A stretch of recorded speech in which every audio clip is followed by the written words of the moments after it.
David Smith here with another flipped classroom math video. A few tips before we get started. Remember, you can always pause the video if you need to catch up with your notes. You can also speed up or slow down the playback if that helps. Finally, you can turn on the captions so you can see my words going by at the bottom of your screen. Today's lesson covers the goodness of fit test. And we're going to use this test in a couple other lessons to follow, so stay tuned. So check this out. This actually uses a chi-square calculation inside, so it's closely related, but it's another test to see how well your data fits the null hypothesis or your alternate hypothesis that there's something going on with this data that can't be explained by simple probability. So check this out. Here's the central question we ask.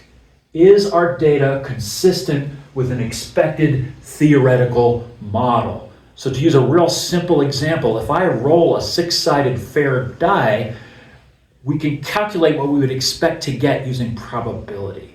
And so if we roll that die and it's unfair, we gather a bunch of data, we can use this analysis to make a conclusion on whether or not the null is true, that's a fair die, or our hypothesis, which is this might not be fair. And we can confirm that, nope, this is not a fair die.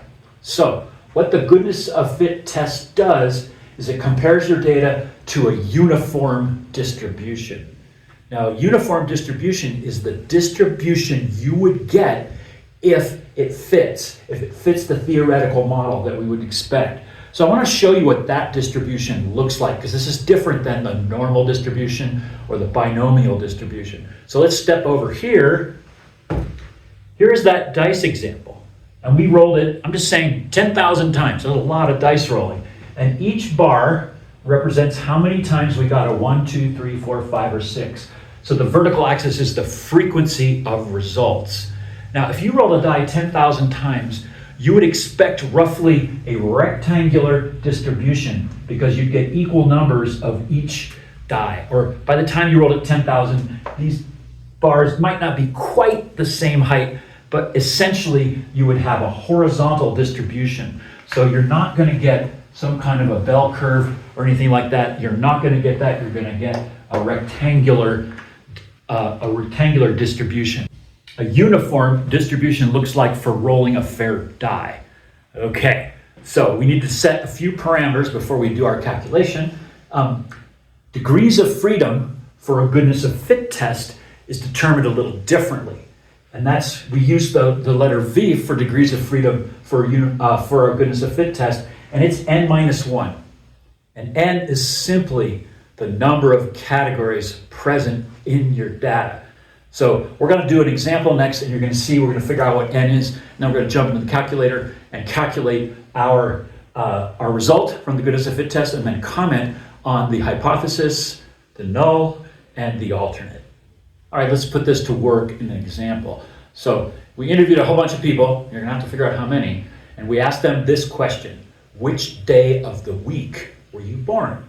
And we're curious to know if the data we collected is explained by just probability, or was there something else going on? Is our data significant? Does it tell us something? Like maybe we were in a group of people that get together because they are born on the weekends. I mean, that's kind of strange, but maybe it's true. And so maybe that would show up in our data. So here's our question: which day of the week were you born? And then here's our observed responses for Monday, Tuesday, Wednesday, Thursday, Friday, Saturday, Sunday, etc. So our first step, we need a couple things, namely the expecteds. So pause the video and think real hard and see if you can come up how we would get the expected values. Okay, if you couldn't do that, first hint, you need totals. So go ahead and total all that up, and then once you have that number, it seems pretty, well, there's a good chance you can figure out what goes in each of those. All right, so I just added up all these numbers. I got 105 total. I have 7 categories for 7 days of the week. So if this follows a uniform distribution, which would be predicted by theoretical probability, we should get 15 in each. And that's just 105 divided by our 7 categories. So that's that.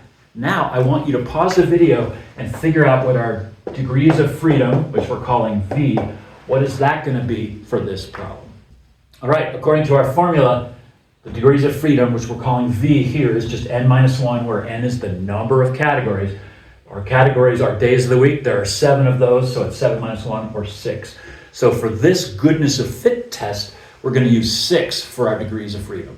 Okay, we're ready to do a calculation. I'm going to put the links to the TI-84 and the TI-Nspire, the links to calculator explanation videos down below. So what I want you to do is first tune in for this, and then pause the video, go watch those videos so you can learn how to do the calculation on the calculator, and then come back and do that calculation.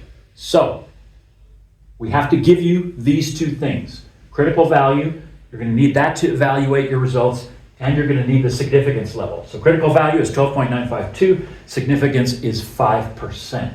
So watch the video and then come back to the data that you've got here and find the chi-square and the p-value for this scenario. Okay, here's what I got.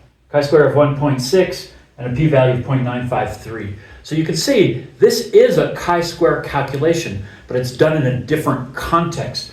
We're using observed and expecteds in a different way. Okay, next thing. I want you to figure out whether the null is true or whether the hypothesis is true. Now, in the context of our goodness of fit test, you're trying to figure out whether this data follows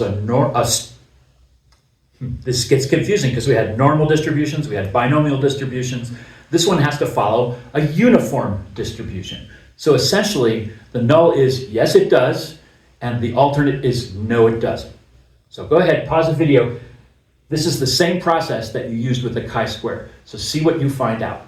Okay, my conclusion is the null is most likely true, or that this data follows a uniform distribution. Therefore, how we got that is the chi-square value is less than our critical value. That's the first condition, but the p-value also tells us the same thing. The p-value is bigger than 5%. Remember, 5% is 0.05, so 0.953 is way more than 0.05. Let's finish this lesson with a summary of how we use these numbers to make conclusions. And this works for the chi-square and then also for the goodness of fit, which really has a chi-square calculation embedded inside of it. So check this out. I'm going to make some abbreviations. I got tired of writing out critical value and significance level. That's a lot of writing. So we're going to say CV is critical value, SL is significance level. In my class, I will accept these in an explanation, or I'll understand what they mean if you jot them down. If you're taking an IB exam, you might not want to risk that. If you need to write what these things are, I would spell them all out. Okay, so here are the conditions that we can have.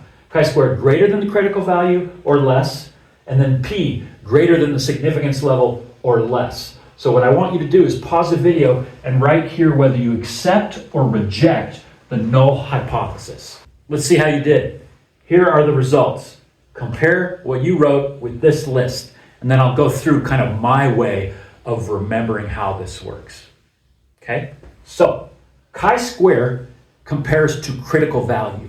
When you get above the critical value, the null can be rejected. So you're looking for whether or not the chi-square exceeds the critical value. So you can think of critical value as the upper limit of what your chi-square can do and still let you accept the null. So when it exceeds the critical value, you reject, and when it's less than the critical value, you accept. Okay? So sweet. Now P works the other way. And the way I think about that is you compare P to the significance level. So your P has to be higher than the significance level. In other words, the significance level is a floor below which your data is not significantly different from a uniform distribution. So when P is higher than SL, you accept the null, and when P is lower than the significance level, you reject the null. So I know you're ultimately going to have to memorize what that is. I hope my little explanation of why each one is the way it is helps you do just that.